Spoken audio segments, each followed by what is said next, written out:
소리나는 쟁반.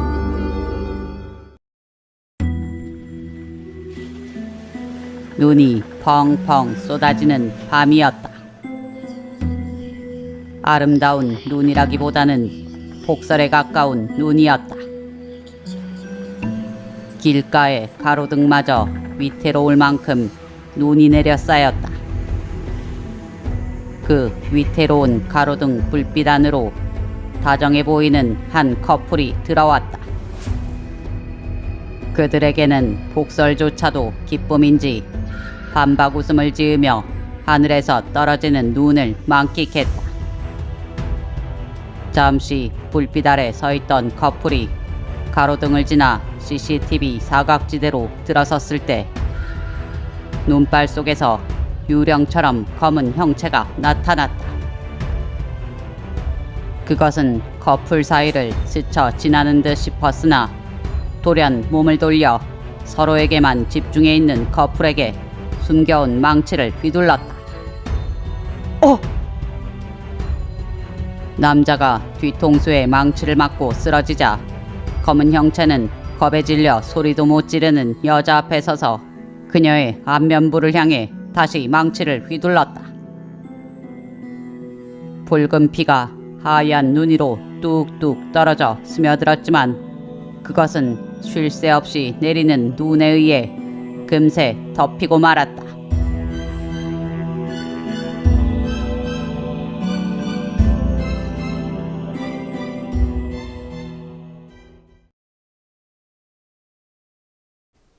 강사는 그윽한 향을 풍기는 커피 한 잔을 들고 사무실 창가에 서 있었다. 많이도 내리는구나. 이게 벌써 며칠째야? 강산이 중얼거리는 소리를 자신의 자리에서 용케 들은 미나가 대꾸했다. 그러게요. 출퇴근하기 너무 힘들어요. 어릴 때 눈 오는 게 참 좋았는데 저도 이제 늙었나 봐요. 뭐? 미나 네가 늙어? 강산이 어이없다는 듯 돌아보는데 사무실 문이 빼꼼히 열렸다. 그리고 머리에 붕대를 징징 감은 한 남자가 들어섰다. 아니, 여길 어떻게? 강산은 머리가 다쳤음에 분명한 남자의 행색을 살폈다. 몸 상태가 안 좋은데도 찾아온 걸 보면 사건 의뢰인임에 틀림없구나. 치료를 받는 중에도 양복을 차려입고 온 걸 보니 양복이 편한 회사원 정도 되겠어. 눈은 슬픔과 자책으로 가득 차 있고 걸음거리는 힘이 없고 도대체 무슨 일 때문에 나를 찾아온 걸까? 강산이 의뢰인을 살피는 동안에 미나가 자리에서 일어나 그를 소파로 안내했다. 강산도 의뢰인 앞에 앉았다. 미나는 그에게 뜨거운 커피를 내왔다. 몸이 안 좋으신 것 같은데 무슨 일로? 남자는 지체 없이 강산의 질문에 대답했다. 실은 보름 전에 사고를 당했습니다. 사고요? 네. 오늘처럼 눈이 많이 오던 날 여자친구하고 데이트를 하다가 괴한에게 당했습니다. 강사는 옅은 한숨을 내쉬었다. 경찰에는 신고하셨고요. 네. 그런데 CCTV 사각지대에서 벌어진 사건이라 별 진전이 없는 눈치여서 답답해서 이렇게 탐정님을 찾아왔습니다. 미나가 어느새 강산 옆으로 와서 아는 체를 했다. 혹시 강진동 살인사건 피해자의 남자친구신가요? 아, 아시는군요. 네, 바로 그 사건입니다. 강진동 살인사건은 강산도 이미 인지하고 있는 사건이었다. 경찰이 실마리를 못 잡고 있었구나. 의뢰인의 이야기를 듣던 강산이 질문을 시작했다. 실례지만 직업이? 저는 회사원이고 여자친구는 공기업 다니고 있었습니다. 혹시 두 분의 사이를 시기하거나 질투하던 사람 혹은 돌아가신 분의 전 남자친구라든가 이런 문제는 없었나요? 의뢰인 김준기는 고개를 절레절레 흔들었다. 이런 말하긴 좀 그렇지만 여자친구가 워낙 성격이 시크해서 저하고 만나기 전에 사귄 남자가 없었던 걸로 압니다. 모태솔로였다는 말씀인가요? 네, 제가 알기로 그렇습니다. 제 생각이긴 한데 혹시 근처에 있던 불황자나 노숙인의 짓이 아니었을까요? 강사는 팔짱을 끼고 시선을 창으로 돌렸다가 다시 의뢰인에게 눈을 돌렸다. 경황이 없었겠지만 사건 당시 술 냄새나 악취 같은 게 났었나요? 아니요. 그런 건 못 느꼈고 제가 쓰러졌을 때 지갑을 훔쳐갔습니다. 강사는 고개를 크게 끄덕였다. 좋습니다. 일단 의뢰인 조사서 작성하시고 댁에 돌아가시면 수사 상황 알려드리도록 하겠습니다. 탐정님, 꼭 잡아주십시오. 올 봄에 결혼을 약속했던 여자친구입니다. 범인 꼭 잡아서 그 한을 풀어주고 싶습니다. 의뢰인 김준기의 눈에서 어느새 눈물이 흐르고 있었다. 의뢰인이 돌아간 후 강사는 미나와 함께 사무실 근처에 있는 만두집으로 갔다. 강사는 김이 모락모락 나는 만둣국을 시켜 국물과 만두를 입속 가득 넣었다. 이런 날씨에는 만둣국이 참 좋구나. 그러게요. 날이 추우니까 더 맛있네요. 그런데 탐정님, 이번 사건 너무 어려운 거 아니에요? 왜? 강사는 건성으로 되물었다. 아까 의뢰인 얘기 들어보니까 범인이 뒤통수를 때려서 얼굴도 못 봤고 CCTV 사각지대라서 범인이 찍히지도 않았잖아요. 강사는 씩 웃었다. 하지만 범행이 일어난 시간은 정확히 알고 있잖아. 밤 10시 10분경 범행은 CCTV 사각지대에서 벌어졌지만 범인은 분명히 CCTV가 있는 곳으로 이동했을 테지. 동남시 사방에 CCTV가 깔렸으니 말이야. 그걸 추적해보면 뭐라도 나오겠지. 말을 마친 강사는 다시 만둣국에 집중하더니 밥까지 시켜 말아먹었다. 점심 식사를 마친 그들은 강산의 형사시절 선배이기도 한 동남서 오영식 과장의 도움을 받아 사건 관련 자료를 받고 범행이 일어났던 강진동으로 향했다. 어머, 여기는 강진동에서도 변두리 쪽이네요. 그러게 피해자 오주희가 이 근처에 살고 있어서 의뢰인이 데려다주다 변을 당한 거겠지. 강사는 여전히 눈 내리는 허공을 올려다보며 CCTV 위치를 확인했다. 정확히 사각지대야. 일부러 여기에서 범행을 저지른 게 분명해. 이렇게 치밀하게 범행을 했다면 근처 불황자나 노숙자일 가능성은 적다는 건데. 강사는 제자리에서 천천히 몸을 돌려 사방을 꼼꼼히 살폈다.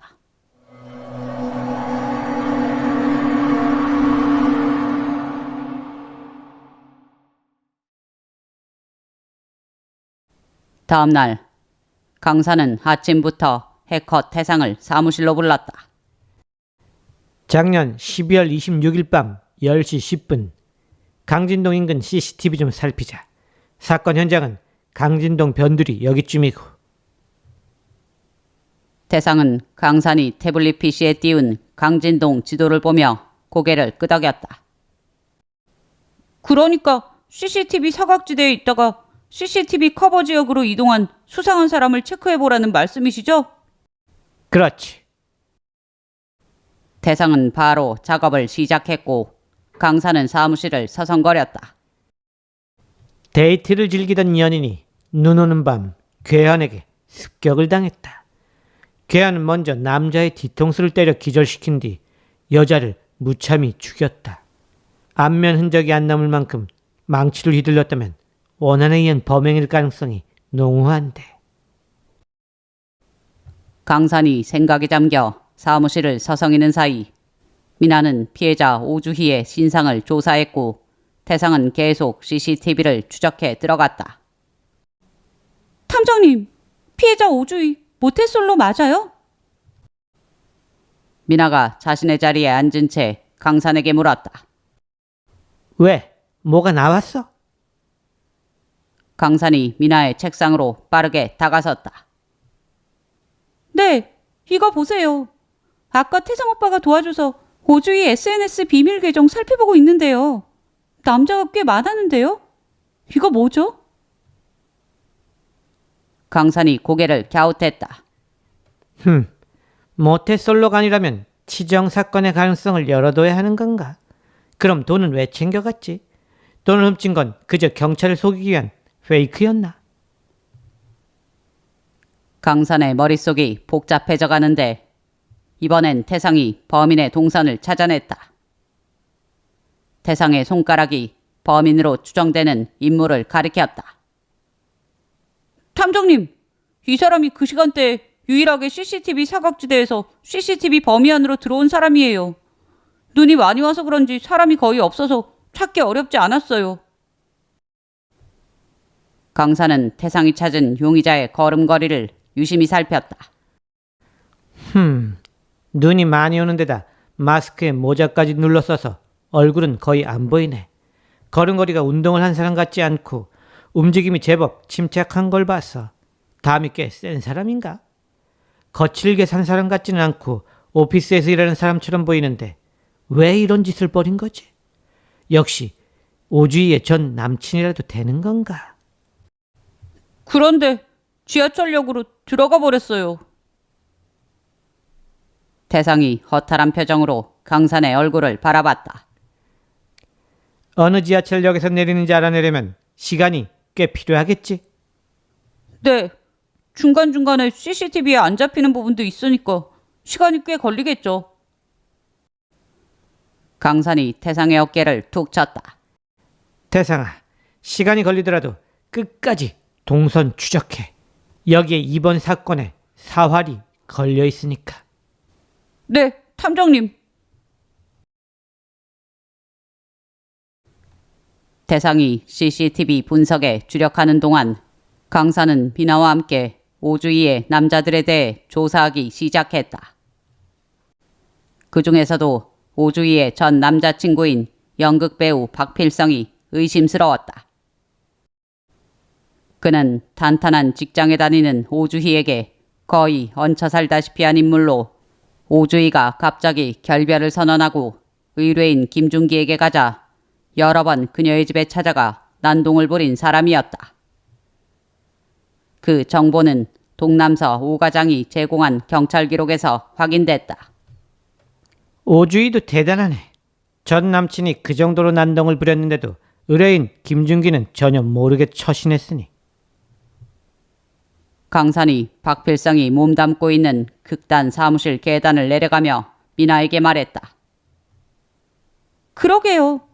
아마 의뢰인이랑 무척 잘 되고 싶었나 보죠. 강산은 고개를 끄덕이며 포스터가 붙어있는 극단 사무실 문을 열었다.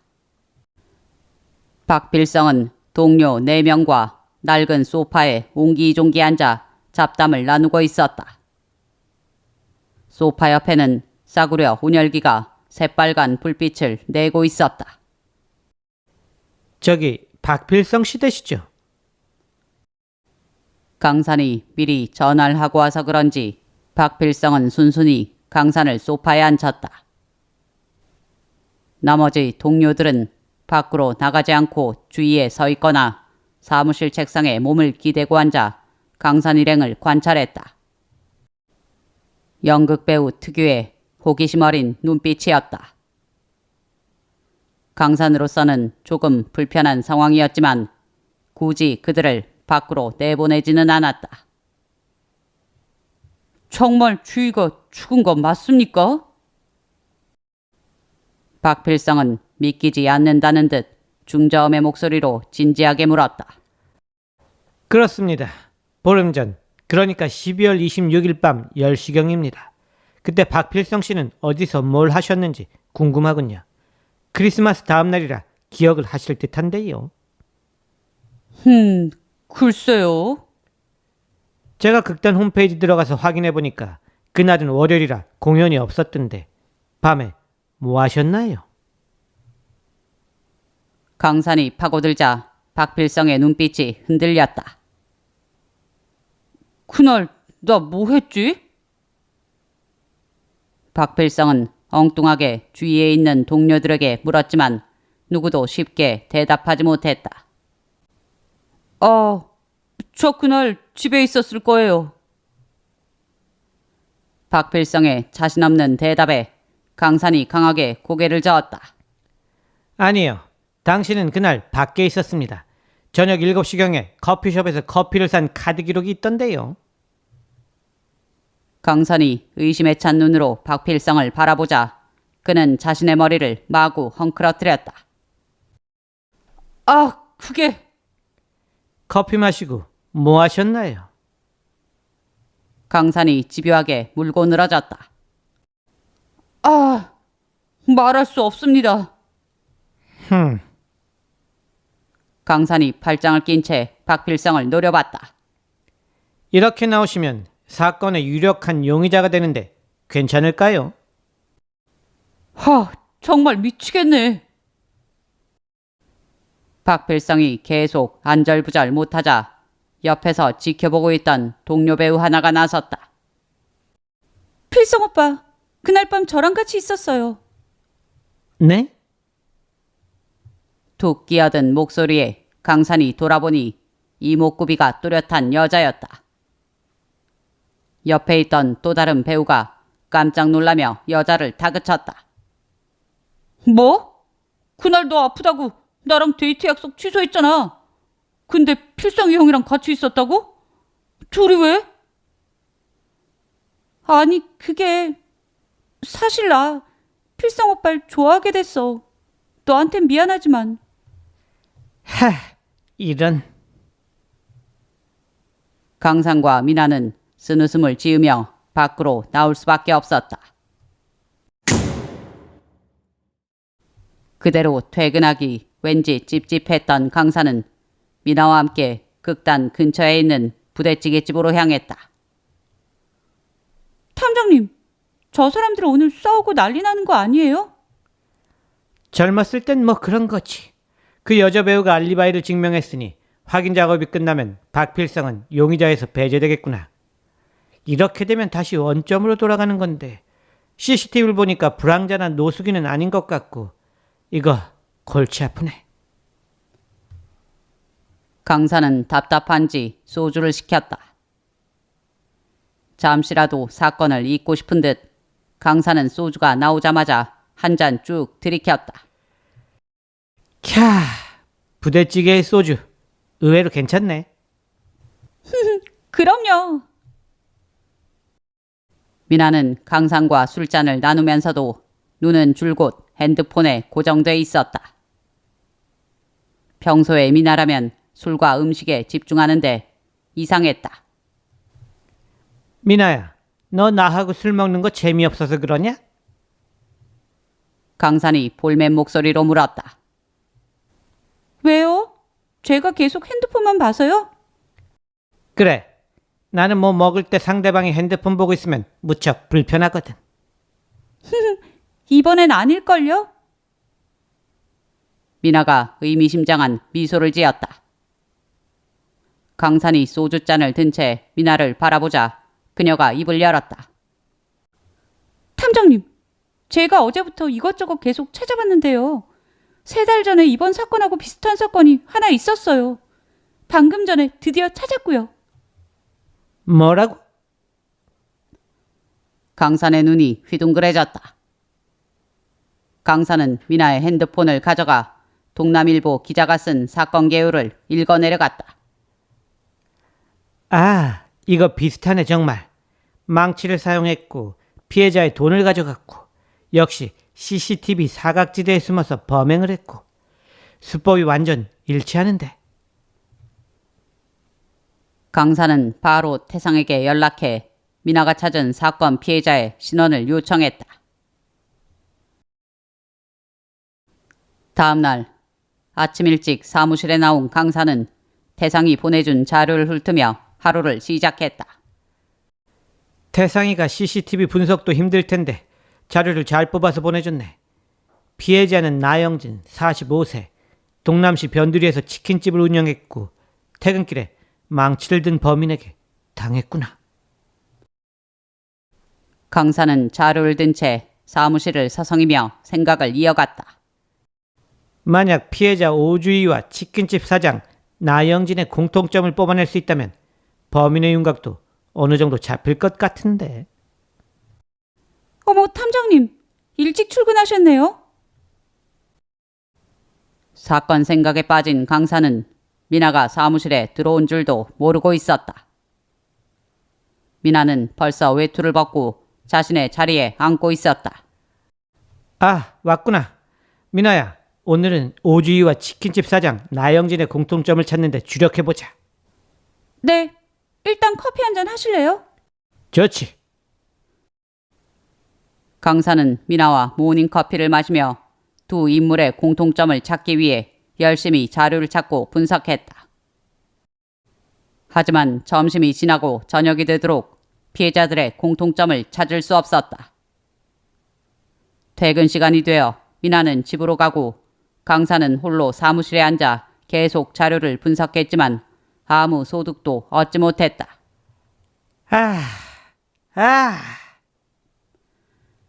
강사는 짜증이 나는지 두 손으로 소파 손잡이를 탕탕 내리치며 일어섰다. 그래, 어디 한번 꼭꼭 숨어봐라. 나 안강산이 반드시 찾아낸다.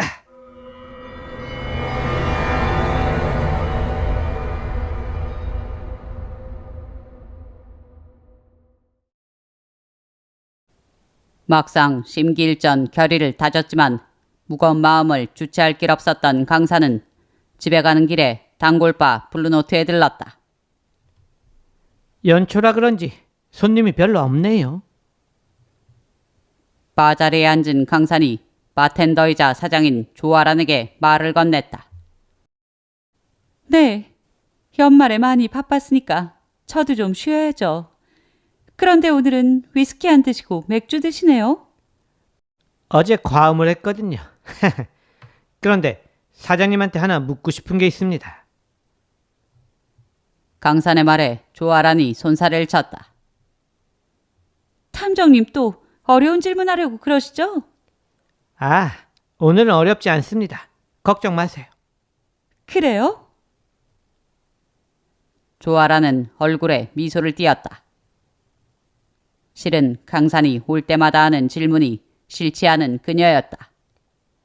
공기업인 동남전력에 다니는 20대의 여자와 동네에서 치킨집을 운영하는 40대 중반의 남자에게 어떤 연결점이 있을까요? 연결점이라. 조아란은 제법 진지했다. 둘 다 통남시에 살고 있다면 단골 술집 주인과 손님? 아니면 친구 아버지? 모르겠네요.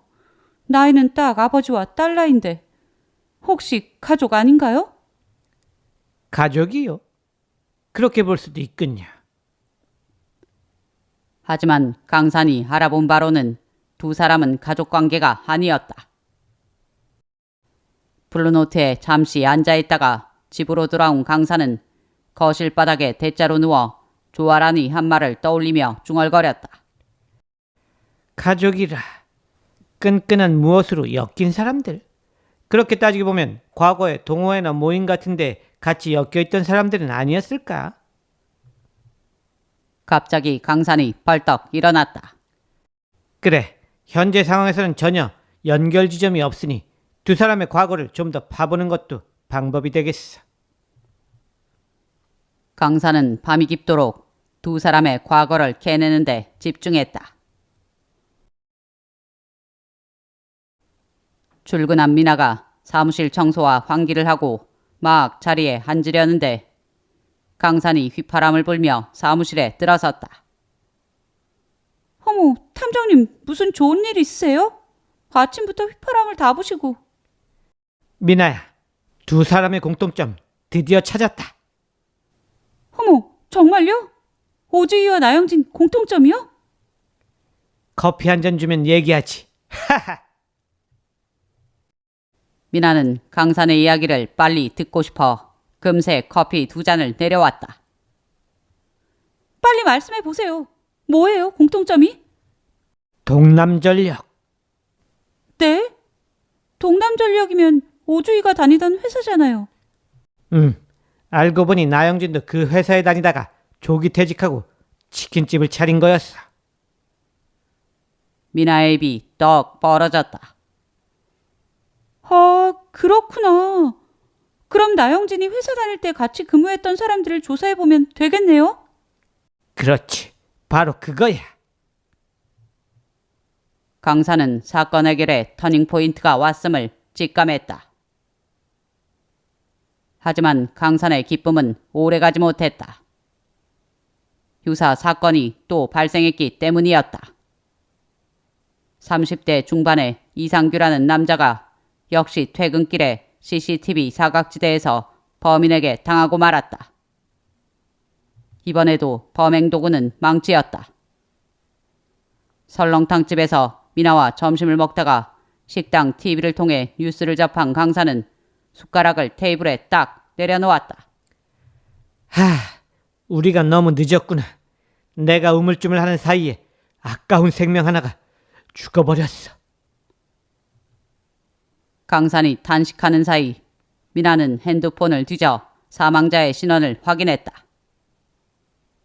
그런데 탐정님, 이 사람도 동남전력 다니는 사람 같은데요? 오, 그래? 강산의 눈이 반짝 빛났다. 그렇다면 더더욱 동남전력 사람들을 철저히 조사해야겠구나. 강산은 또 다른 살인을 막지 못했다는 안타까움을 뒤로하고 다시 범인을 잡는 데 집중했다. 강산은 피해자 나영진, 오주희, 이상규가 모두 동남전력 전력수급처 수요관리팀에서 근무했던 사실을 파악하고 은퇴해서 치킨집을 차린 나영진이 동남전력에 다녔던 3년 전 전력수급처 수요관리팀에 있었던 직원들을 수소문에 알아냈다. 그중 피해자들과 같이 1년 넘게 근무했던 2명을 차례로 만났는데 한 명은 다른 부서로 이동했고 한 명은 퇴직한 상태였다. 강산이 첫 번째로 만난 사람은 당시 수요관리팀 대리였던 강성인으로 그는 현재 동남시가 아닌 양남군에서 근무하고 있었다. 강산은 양남군까지 찾아가 동남전력 양남지사 근처 커피숍에서 그와 이야기를 나누었다. 나영진, 오주희, 이상규 다 아시죠? 네, 잘 알고 있습니다. 오주희 씨랑 이상규 씨는 불미스러운 사건으로 돌아가셨다면서요. 그도 뉴스나 사내 소문을 통해 사건에 대해 들은 바가 있는 눈치였다. 네, 나영진 씨도. 퇴사한 나영진의 소식은 미처 몰랐는지 그의 동공이 커졌다. 나 팀장님도요? 강사는 말없이 고개를 끄덕였다.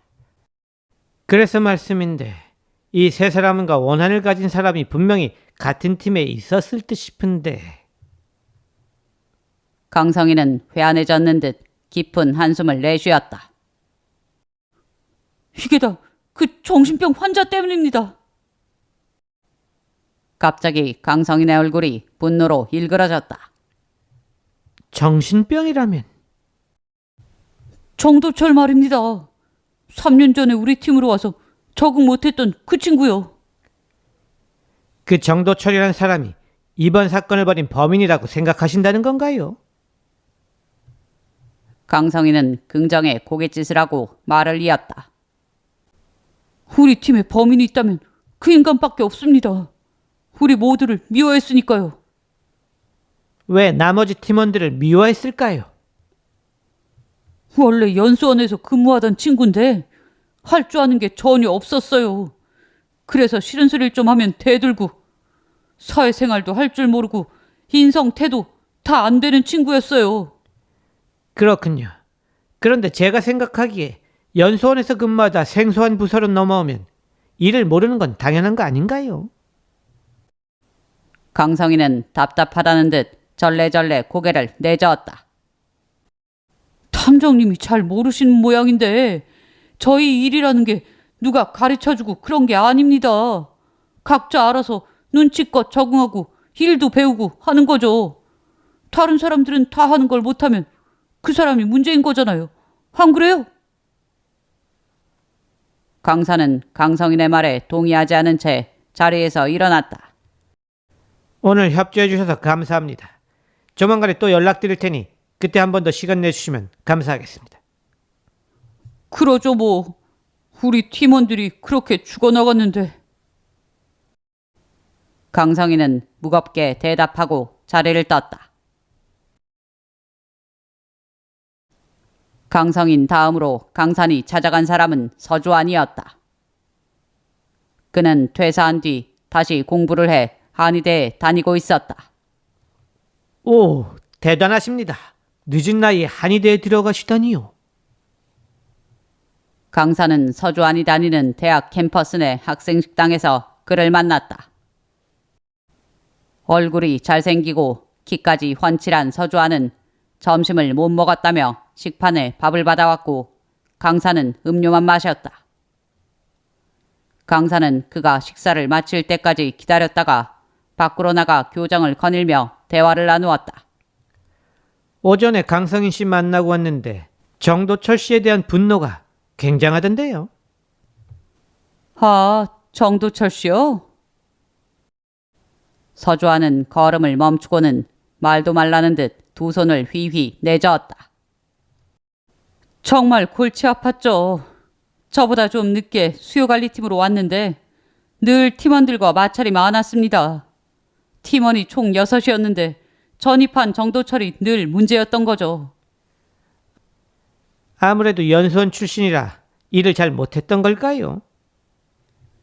일은 둘째치고 위아래가 없었어요. 사람이 뭐랄까, 정신에 좀 문제가 있다 할까? 6개월도 채 못 버티고 회사를 나갔는데 정신병원에 들어갔다는 얘기도 돌았어요. 그런데 정말 일련의 사건들이 정도철이 저지른 걸까요? 강산의 설명을 듣고도 그는 믿기지 않는 듯했다. 확실하진 않지만 유력하기는 합니다. 아, 그렇군요. 강산은 캠퍼스 뒤로 보이는 야트막한 산을 바라보며 다시 질문을 던졌다. 만약에 말입니다. 만약 정도철이 회사 동료가 아니고 친동생이나 친구였다면 어땠을 것 같나요? 어려운 질문이네요. 한 번도 생각해 본 적 없는 질문이라. 서주환은 잠시 머뭇거리더니 어렵게 입을 열었다. 모르겠어요. 일상생활에서는 어떤 사람인지. 그렇군요. 업무와 관련된 것 빼고는 정도철에 대해서 아무것도 모른다. 이 말씀이군요. 강산은 서주환과의 만남도 이쯤에서 마무리하고 다음을 기약했다. 사무실로 돌아온 강산은 정도철에 대해 사방팔방 알아봤지만 그의 행방을 알 길이 없었다. 혹시나 있을 경찰의 추적에 대비해 사는 곳도 노출을 안 시킨 게 분명해. 이렇게까지 한 걸 보면 점점 정도철로 좁혀지는데 증거가 없단 말이지. 다음 범행 전에 반드시 잡아야 하는데. 늦도록 사무실에 남아 혼자 고민을 하던 강산에게 희소식이 날아왔다. 태상이었다. 탐정님, 지하철 CCTV 분석 끝났는데요. 용의자가 지하철 노선 마지막 역으로 가서 다시 CCTV 없는 지역으로 들어갔어요. 뭐? 잠시 당황한 강산은 바로 차를 몰고 태상의 집으로 갔다.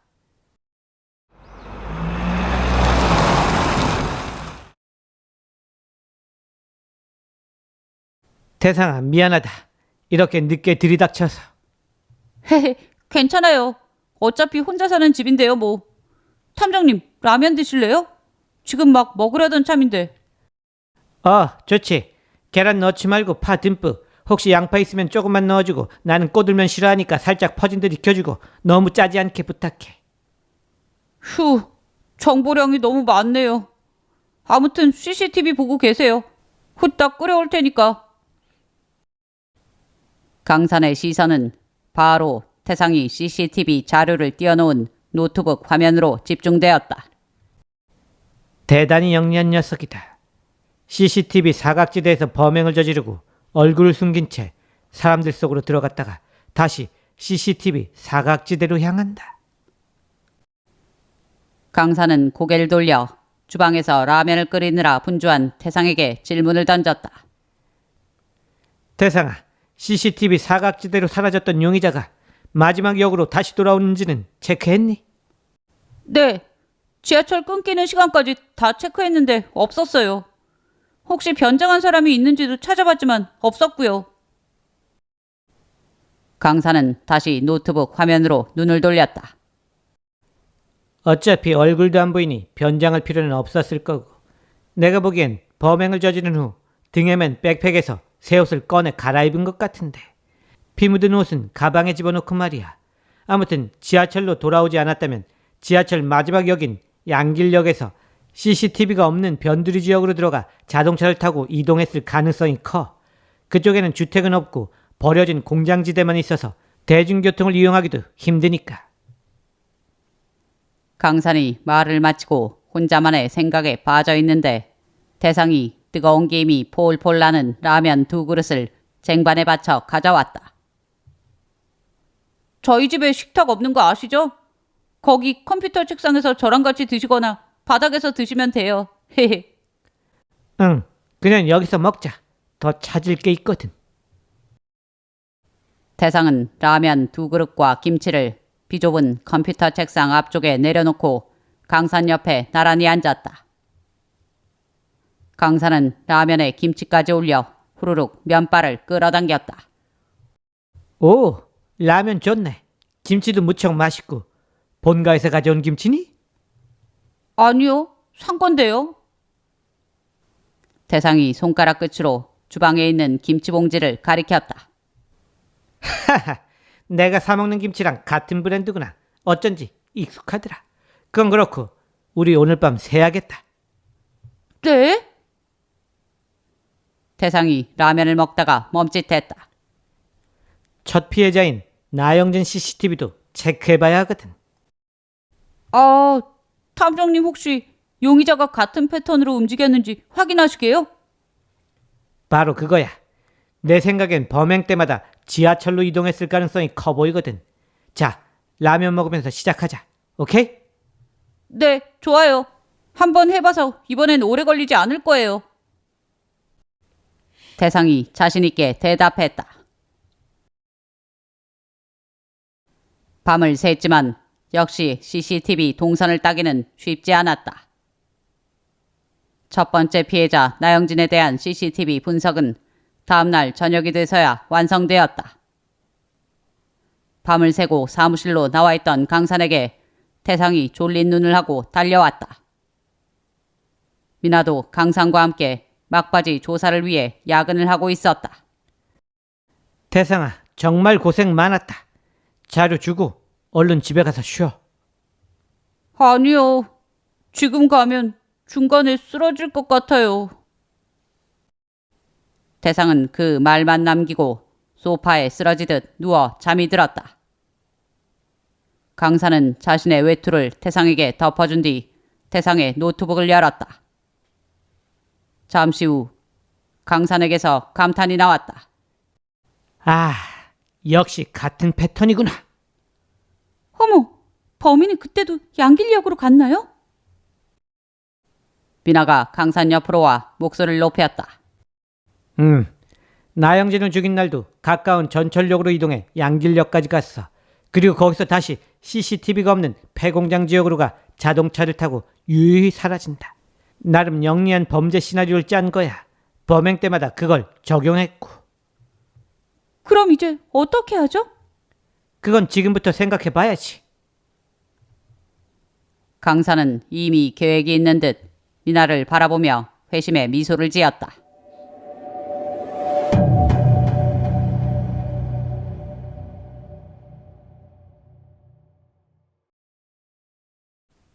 다음 날 사무실에 출근한 강사는 혼자 생각할 게 있는 듯 사무실 근처 공원으로 가 산책을 했다. 눈이 그친 지 오래됐지만 공원에는 아직 여기저기 눈이 쌓여 있었다. 첫 번째 피해자 나영진은 석 달 전, 내가 의뢰받은 두 번째 피해자 오주인은 보름 전, 그리고 마지막 피해자 이상규는 5일 전. 범행 주기가 점점 짧아지고 있어. 분명히 나머지 팀원들도 노릴 텐데 누구를 먼저 칠까? 아마도 CCTV 사각지대에 먼저 걸려드는 사람이 아닐까? 순간 강산에게 아이디어 하나가 떠올랐다. 강산은 기쁜 나머지 사무실로 달려가다가 눈밭에서 쿵 미끄러졌다. 으악! 귀가 얼얼할 정도로 바닥에 부딪혔지만 강산은 아픔도 있고 금세 사무실로 달려갔다.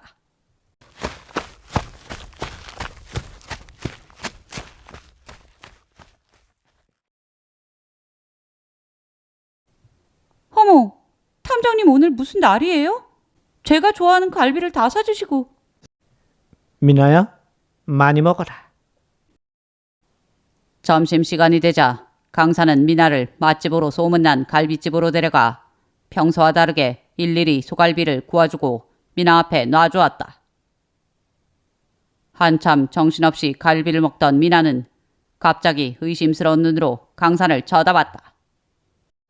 탐정님, 저한테 뭐 부탁하실 거 있죠? 미나야, 내가 너한테 무슨, 어서 고기 먹어.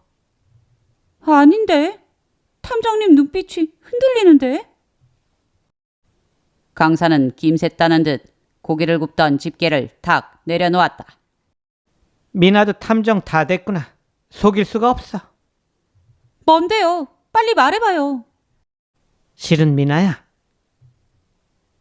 강산은 다른 사람들이 못 듣게 미나에게 조용히 속삭였다. 아, 난 또 뭐라고. 걱정 마세요. 그런 거 하나도 안 무서워요. 하하, 고맙다 미나야. 네가 수락할 줄 알았다. 강산은 천군만마를 얻은 듯 기뻐했다. 미나의 허락을 받은 강산은 며칠 전에 만났던 수요관리팀의 강성인과 서주환을 한꺼번에 불렀다. 혹시나 범인이 눈치챌까봐 비밀리에 그들을 탐정사무실로 모이게 했다. 미나가 일일이 차를 몰고 가 비밀작전을 펼치듯 두 사람을 사무실까지 태워날랐다. 지금 두 분은 큰 위기에 처해 있는 것으로 판단됩니다만. 강산이 소파에 나란히 앉은 강성인과 서주환을 번갈아 보며 말했다. 범인이 우리도 노릴 거라는 말씀인가요? 강성인의 목소리가 떨렸다. 네, 그렇습니다. 범인이 정도 처리든 아니든 현재 3년 전 수요관리팀에서 일했던 사람들을 하나씩 차례로 죽이고 있습니다. 지금까지 3명이 사망하고 이제 2분 남았습니다. 제 생각엔 또 범행할 가능성이 높다고 봅니다. 경찰에 신변보호를 요청하기에는 요건이 모자라는 듯해서 제가 2분이 살 방법을 알려드리려고 합니다. 강산의 말 속에서 위기와 기회를 동시에 느낀 두 사람은 강산 쪽으로 상체를 구부렸다. 저희가 살 수 있는 방법이 뭔가요? 서주환이 잘생긴 얼굴에 걸맞는 담백한 목소리로 물었다. 두려워하지 말고 맞서는 겁니다. 맞선다? 서주환은 이해가 안 되는 모양이었다. 강성인도 마찬가지였다. 한마디로 우리가 먼저 범인을 유도해 잡겠다는 뜻입니다. 강산의 말에 두 사람의 몸이 움츠러들었다. 위험하지 않을까요? 아닙니다. 안전은 이 안강산이 책임집니다. 그리고 저와 함께 하는 것이 혼자 범인을 상대하는 것보다 훨씬 안전하지 않을까요? 그건 그렇군요. 두 사람은 강산을 따르기로 결심한 듯했다. 그럼 어떻게 범인을 잡으실 건가요? 자, 그건 지금부터 설명드리도록 하겠습니다. 강사는 그 어느 때보다도 열정적으로 두 사람에게 자신이 짠 작전에 대해 설명했다. 강성인과 서주환은 간간히 고개를 끄덕이며 강산의 말을 경청했다.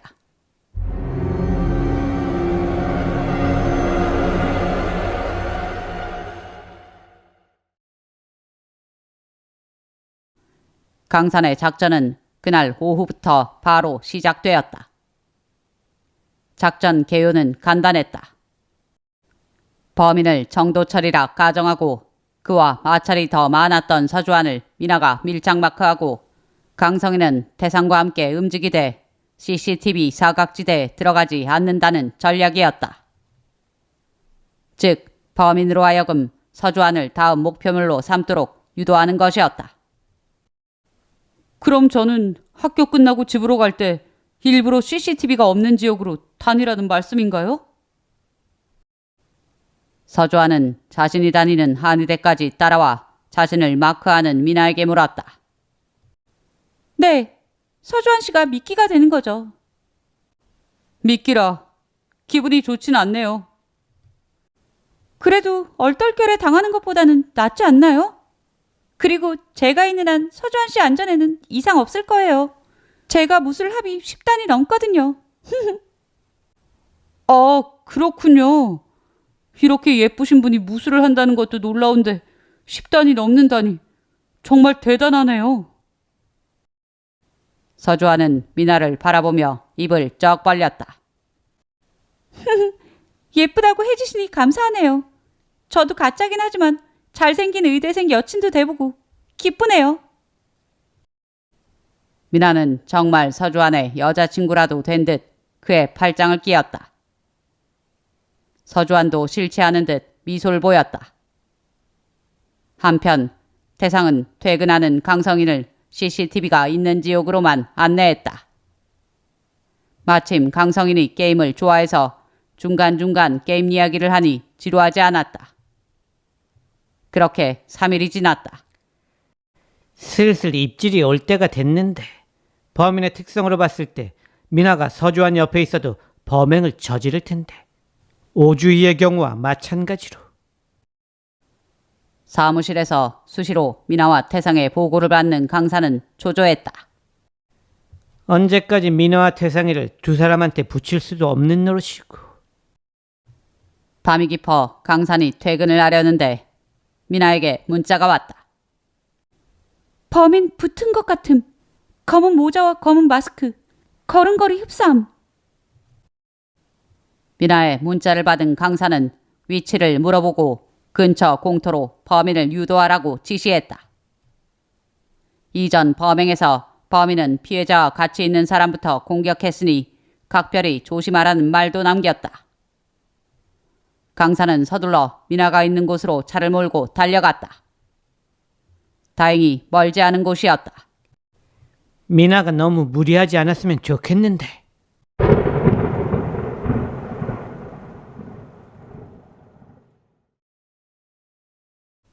강산의 문자를 확인한 미나는 그의 지시대로 서주환을 CCTV가 없는 공터 쪽으로 데려갔다.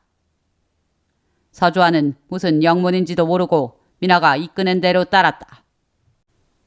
어느덧 두 사람은 가로등도 인적도 없는 어둑한 공터에 이르렀다. 여기서 다른 연인들처럼 행동하시면 돼요. 다른 연인들이라면? 서주환이 침을 꼴깍 삼키며 어둠 속에서도 빛나는 미나의 눈을 바라보았다. 데이트 해보셨을 거 아니에요. 포옹이라도 해보라고요. 네. 서주환은 미나가 시키는 대로 움직였고 미나는 온 신경을 뒤쪽으로 집중했다. 온다. 발걸음을 죽이고 천천히 다가오고 있어. 신경을 곤두세운 채 숨조차 죽이고 있던 미나는 범인이 5걸음 이내로 근접했을 무렵 바로 몸을 돌려 공중으로 붕 뜨며 발차기를 했다. 너무 동작이 커서였을까? 검은 모자에 검은 마스크를 한 범인은 미나의 발차기를 가까스로 피해 도망치기 시작했다. 거기서! 미나가 따라갔지만 서주환의 여자친구 노릇을 하느라 신은 하일이 그녀의 달리기를 방해했다.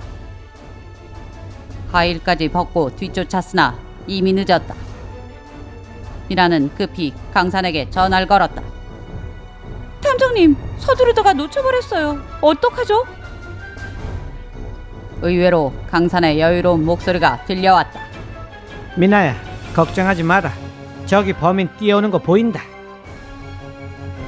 강산은 범인이 범행에 실패하든 성공하든 가까운 지하철역으로 이동할 거라고 예상했다.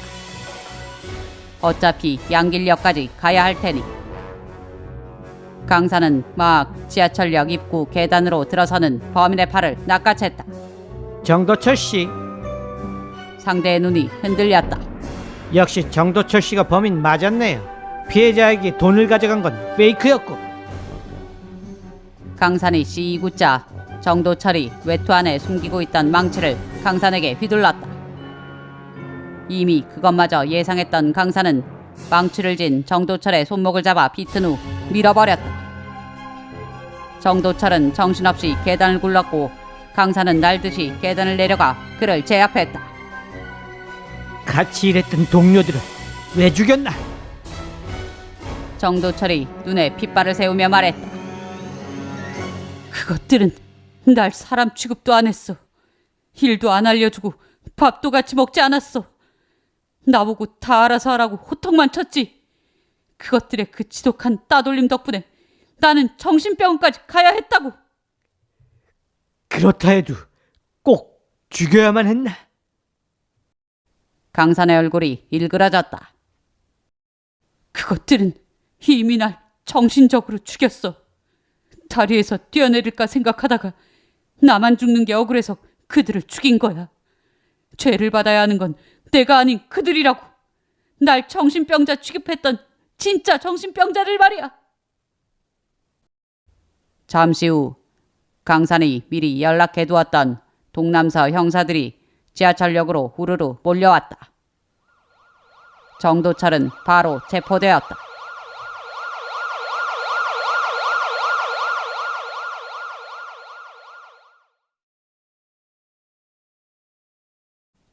강산은 사건 해결을 위해 고생한 미나 태상을 위해 횟집에서 회식을 했다. 종류별로 푸짐하게 회를 시키고 술도 넉넉히 시켰다. 미나 태상이 둘 다 고생 많았다.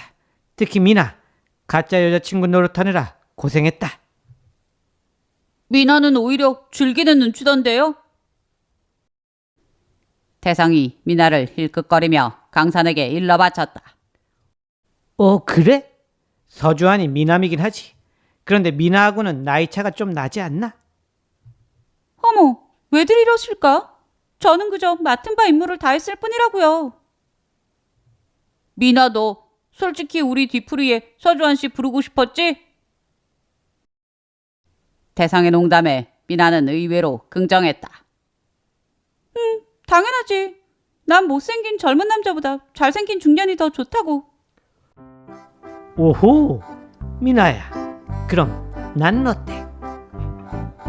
강산이 능청스레 묻자 미나가 의자에서 펄쩍 뛰어올랐다. 어머, 공과 사는 구분해야죠. 그리고 탐정님은 그냥 중년이잖아요. 잘생긴 중년이 아니라. 뭐라고? 그러니까 이상한 농담 마시고 술이나 마시자고요. 누누이 얘기하지만 제 취향은 부자 남자예요. 서주환 씨는 잘생기긴 했지만 부자는 아니니까 관심 없어요. 강산과 태상이 동시에 고개를 저었다. 어쨌거나 오늘 안주도 맛있고 술 맛도 좋네. 고생들 했으니 마음껏 마시고 놀아보자. 네, 탐정님.